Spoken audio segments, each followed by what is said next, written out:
thousands flocked to the Leh showgrounds. The prolonged dry spell affects schools in Mendi. Governor Parkop's plan to upgrade city markets. Safe market, safe city. This is National EMTV News with Miriba Tulo. Good evening and thank you for joining us for Saturday's news. About 100,000 people from all over the country flocked to the Leh showgrounds today for the start of the Morobe Show. For years, the show has revolved around industries and agriculture.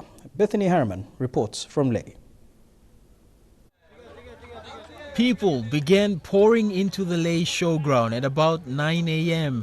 Ticket sales began a week ago. Today, it continued as usual. Security remained tight. The main area was filled to capacity by 11 a.m. Face painters were out in full force as they were last year.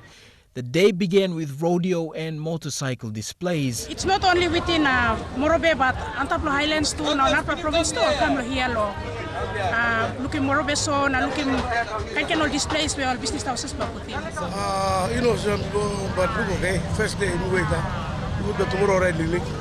Number of man go down the big bad.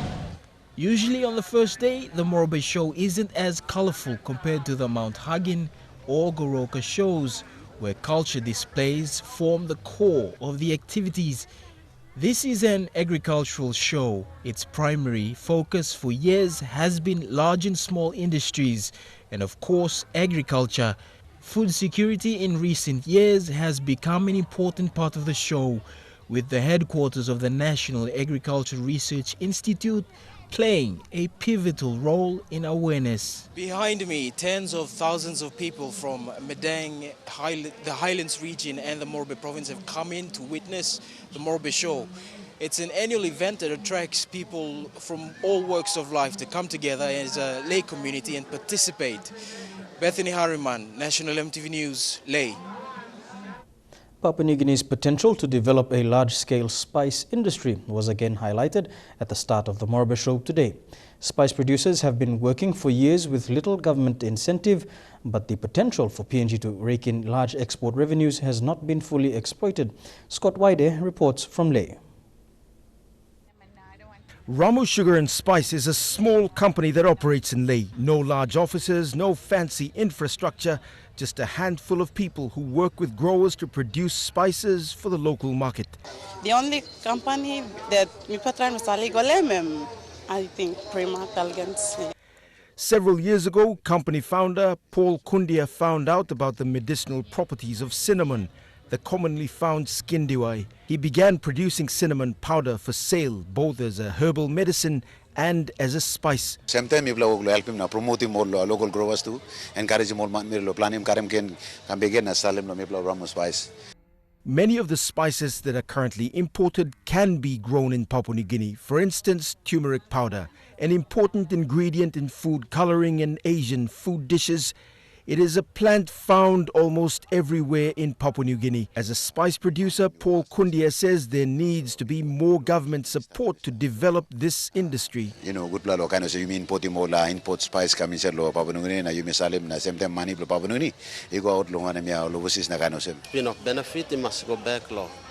Or people of less. The spice industry is still in its infancy, but if government efforts were focused on this sector, it could bring in enormous amounts of revenue. And that's for one simple reason. Spices are easy to carry over long distances and it pays more. People are growing spices throughout the country at the moment, but it's not systematically coordinated in order to also enhance all these crops. Scott Wide, National EMTV News, Leh. Papua New Guinea will soon commence the resettlement of refugees in the country. This comes following the announcement by the national government and approval by the National Executive Committee under the National Refugee Policy. This means genuine refugees will be settled in PNG and not Australia under the Regional Resettlement Arrangement. The announcement has been welcomed by the Australian government. The provision of safe water and sanitation facilities in schools is a first step towards a healthy physical learning environment.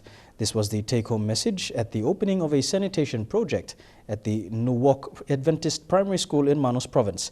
Fabian Hakalitz witnessed the launch and files this report. Nuwok Adventist Primary School students and teachers outside Lorengau have been using pit toilets for waste management since its establishment in 1965. A small but significant ceremony that reflects partnership between churches and government was the new sanitation facility opening. It's a blessing thanks to the Community Development Department for supporting this project with 45,000 kina, including other stakeholders. Plenty of the world, and even in Papua New Guinea, no one thing was more than money got toilet. When the time a man or man very using more bush now, one was them come was a toilet. This modernized facility will cater for 240 plus students, including the teachers. It will promote behavioral change through innovation, information and education. When we have a very good sanitation, it will improve the lifestyle as well as the learning and teaching and learning of our students in a classroom situation. Next year they will have a good toilet so it won't be broken. So then the toilet must be clean. I also thank the Minister Dilala Gore for that funding because she done a great job. Meanwhile, Provincial Education Advisor Leonard John Lee said sanitation issue in Manos must change and schools must be used as models. Not been addressed adequately in our schools in the past.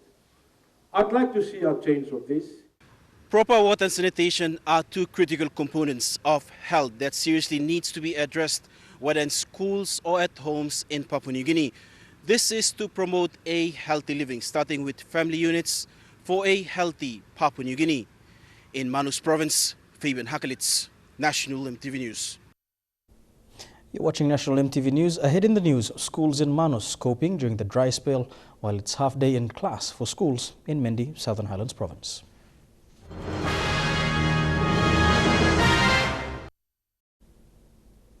Welcome back to the news. Schools in Manos Province are managing well during the current dry spell period.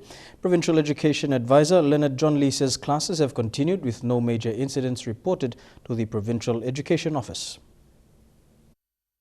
In an exclusive interview, Mr. John Lee told EMTV News there were no reports of a school being forced to shut down because of the dry spell and drought. There are 224 schools in Manos Province that have managed well the situation. We have stressed to all schools to make the judgment at their level, and if they desire that they should continue to, or they should introduce a half-day classes for students, then that's the kind of actions that they will take.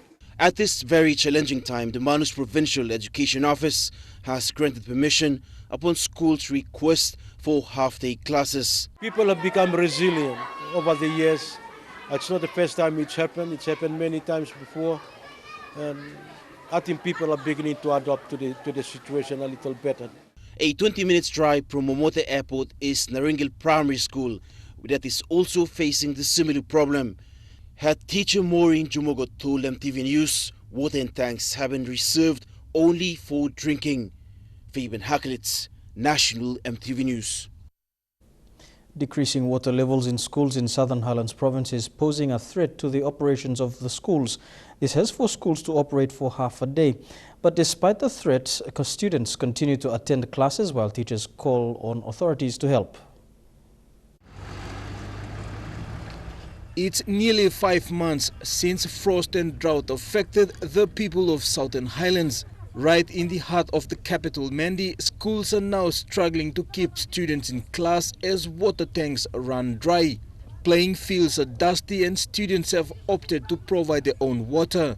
Most schools in the Mendi urban area are operating half a day, and that may continue if the dry weather prolongs. But this has not stopped school administrations to continue and strive to complete the 2015 academic year. The call by schools has seen the Mendi Munu District Authority responding to help schools by refilling water tanks. Transport for the trucks to deliver water supply, water to the 2 main tanks per school. Each school will now receive 2 rounds of truckloads to refill the tanks. Mendi town is also lacking a proper water system for its residents. And with the El Nino extending to next year, it gives more challenges to water utilities. The El Nino now, there's a lot of issues with safe water. All of our waters are polluted, so... Tende, North Mendi and Kumin primary schools, including Mendi Technical and the CHW Training College, will receive this help. Jack Lopave, Junior National, MTV News. There are plans to upgrade markets in Port Moresby to make it conducive for business. This plan will see markets like Gordon's be rebuilt and others like Malaro Market closed and moved to designated areas. The announcement was made by National Capital District Governor Parkop. Gordon's Market will be redeveloped at a cost of 30 million kina. National Capital District Governor Parkop says the New Zealand government has made a commitment of 15 million kina, while NCDC 15 million kina. NCDC's contribution will be on a kina for kina basis. They are currently going through a process of redesigning the market so that it can factor into proper traffic management, safety and security, and user-friendly for everyone. Gordon's Market is renowned for its petty crimes. Parkop hopes the new facility will help to transform the culture and everything that Gordon's is renowned for, also to enhance the quality of life in the Gordon's area. This concept of safe market, safe city, building safety and security from the market and bringing it out or growing it out into the city. The concept is that if we have peace and security in the market, then that culture can grow out into other parts of the city, because it seems like in our city, the greatest challenge in terms of security is in the marketplace. An expression of interest has been published for companies to build a market. It will close on the 7th or 8th of November this year. While NCDC welcomes concept from bidding companies, it has its own concept with the New Zealand government in partnership with United Nations UN Women to develop the concept of safe markets, safe city. The concept has been trialled at the Gerahu market and has proven to be a success. Vendors will move to the Boroko market once Gordon's Market is under redevelopment. Parkop has also made it known that the Malaro Market will be closed in the future as it is not in an ideal location. Mickey Cavera, National MTV News. You're watching National MTV News. Trukai Sports is next. Details after the break.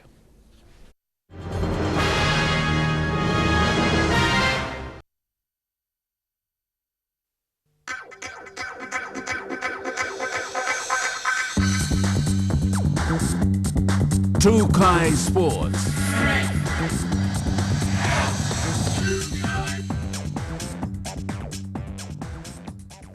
Welcome to Trukai Sports. 6 new clubs are debuting in Season 7 of the Telecom National Soccer League, which will kick off next month.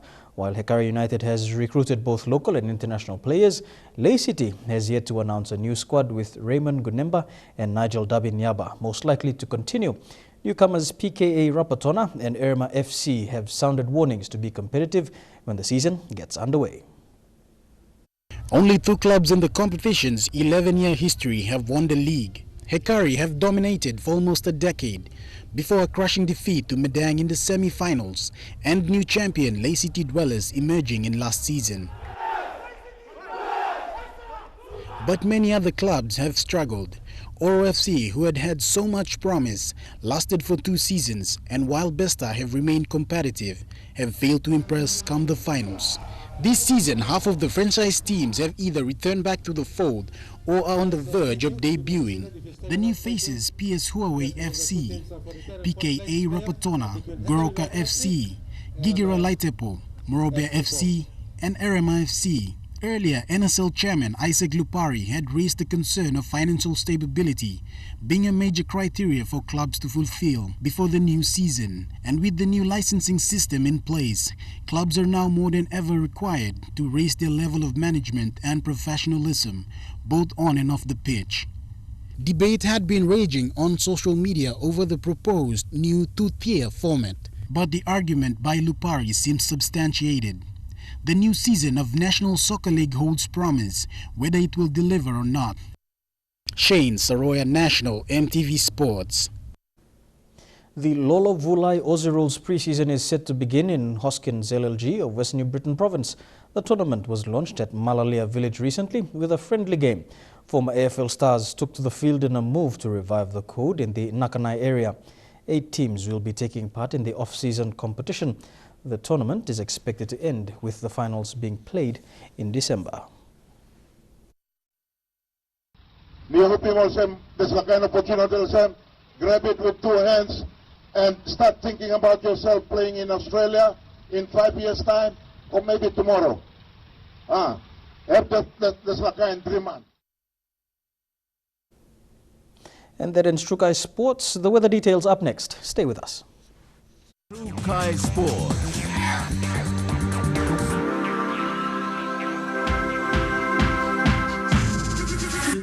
Trukai Sports.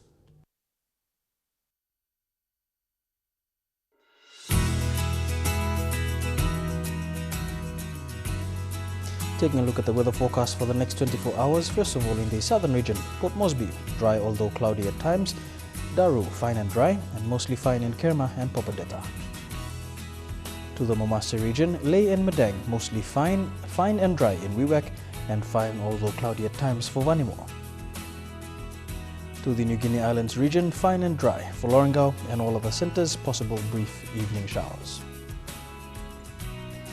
And finally, in the Highlands region, Mount Hagen, Goroka, Kundiawa, Mendi and Wabeg, dry with morning fog patches. And that's the way it is. Saturday, the 24th of October 2015. From the EMTV News team, I'm Erabatulo. Good night.